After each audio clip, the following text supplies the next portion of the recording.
नमस्कार शेतकरी बंधूंनो, हळद उत्पादक शेतकऱ्यांसाठी पुन्हा एकदा खुशखबर आणि आनंदाची बातमी आलेली आहे।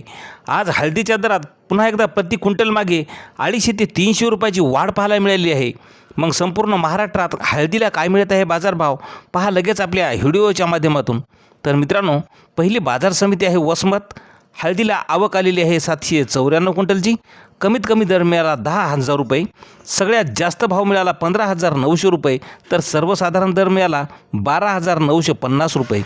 यानंतरची बाजार समिती आहे हिंगोली। आवक आलेली आहे हळदीला 2,250 क्विंटलची।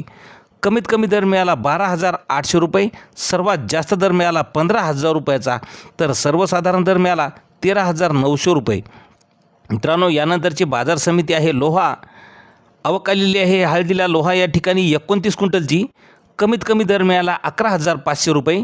सर्वात जास्त दर मिळाला 12,800 रुपये, तर सर्वसाधारण दर मिळाला 12,000 रुपये।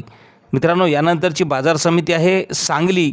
सांगली या ठिकाणी राजापुरी हळदीला आवक आलेली आहे 3,269 क्विंटलची। कमीत कमी दर मिळाला 10,100 रुपये। सर्वात जास्त दर मिळाला 22,500 रुपये, तर सर्वसाधारण दर मिळाला 15,800 रुपये। यानंतरची बाजार समिती आहे मुंबई। मुंबई या ठिकाणी हळदीला आवक आलेली आहे 139 क्विंटलची। कमीत कमी दर मिळाला 16,500 रुपयाचा। सर्वात जास्त दर मिळाला 24,000 रुपये, तर सर्वसाधारण दर मिळाला 20,250 रुपये। यानंतरची बाजार समिती आहे मित्रांनो जिंतूर। या ठिकाणी आवक आलेली आहे हळदीला जिंतूरला 37 क्विंटलची। कमीत कमी दर मिळाला 12,600 रुपये। जास्तीत जास्त दर मिळाला 13,751 रुपये, तर सर्वसाधारण दर मिळाला 13,000 रुपयाचा। यानंतरची बाजार समिती आहे लोहा। आवक आलेली आहे 7 क्विंटलची। कमीत कमी दर मिळाला 9,000 रुपये। सर्वात जास्त दर मिळाला 12,201 रुपये, तर सर्वसाधारण दर मिळाला 11,700 रुपये। यानंतरची बाजार समिती आहे हादगाव तामसा। आवक आलेली आहे हळदीला 200 क्विंटलची।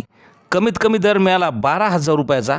सर्वात जास्त दर मिळाला 13,000 रुपये, तर सर्वसाधारण दर मिळाला 12,500 रुपये।